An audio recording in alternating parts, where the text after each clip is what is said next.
Hello friends, welcome to fuse bulb.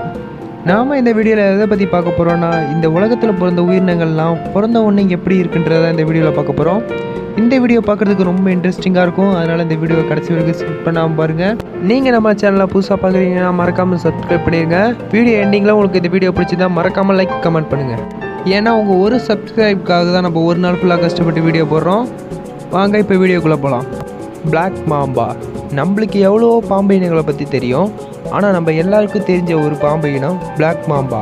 பொதுவாக இந்த black mamba March அல்லது ஏப்ரல் மாதத்தில் தான் முட்டை போடும்.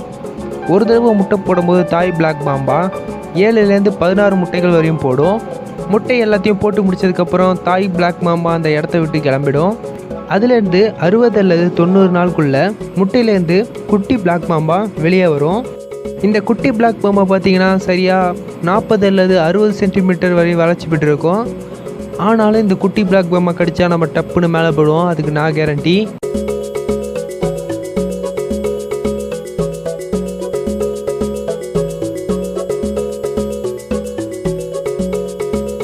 அப்புறம் தான் இந்த கங்காரு குட்டி வெளியில் வந்து நடமாற ஆரம்பிக்கும். அது வரைக்கும் இந்த கங்காரு குட்டி தாயோட அரவணைப்பில் தான் இருக்கும்.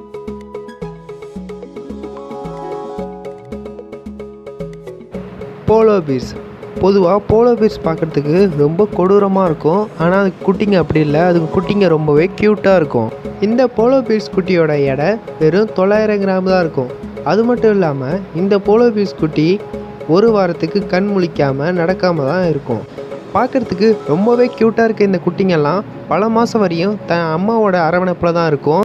எப்போ இந்த குட்டிங்கெல்லாம் 15 கிலோவுக்கு மேலே எடை ஏறுதோ அப்போ தான் இந்த குட்டிங்கெல்லாம் தனியாக வெளியே போய் வேட்டையாடி உண்ண கற்றுக்கும். அது வரைக்கும் இந்த குட்டிங்க முழுக்க முழுக்க தன் அம்மாவோட அரவணைப்பில் தான் இருக்கும்.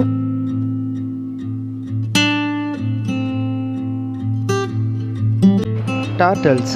பொதுவாக ஆமைகள் 40லேருந்து 200 முட்டை வரைக்கும் போடுமா. இது வரைக்கும் அதிகமாக ஆஸ்திரேலியாவில் ஒரு ஆமை 209 முட்டைகள் போட்டிருக்கான். இந்த ஆமைகள் எல்லாம் நீர்லேருந்து நிலத்துக்கு வந்து தன்னோட முட்டைகளை நிலத்தில் போட்டு அந்த முட்டைகளை மணலால் மூடிட்டு திரும்பவும் போயிடுமா. முட்டையிலேருந்து 45வது நாள் ஆமைக்குட்டிகள் வெளில வந்துடுமா. இதுங்களுக்கு ஆபத்தாக இருக்கிறது கழுகுகளும் மனிதர்களும் தான். இந்த ஆமைக்குட்டிகள் வெளியே வந்த உடனே கழுகுக அதை தின்றுமா. கழுகாச்சு பரவாயில்லைங்க, மனிதர்கள் இதை முட்டையாக இருக்கும் போதே எடுத்து விற்றுருவாங்களாம்.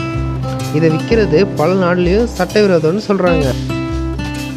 இந்த வீடியோ அவ்வளோதாங்க. உங்களுக்கு இந்த வீடியோ பிடிச்சிச்சுன்னா மறக்காமல் லைக் பண்ணுங்கள், ஷேர் பண்ணுங்கள், கமெண்ட் பண்ணுங்கள்.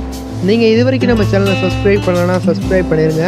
அப்போ தான் நம்ம அடுத்தடுத்து போடுற வீடியோ உங்களுக்கு அப்படியே நோட்டிஃபிகேஷன் வந்துக்கிட்டே இருக்கும்.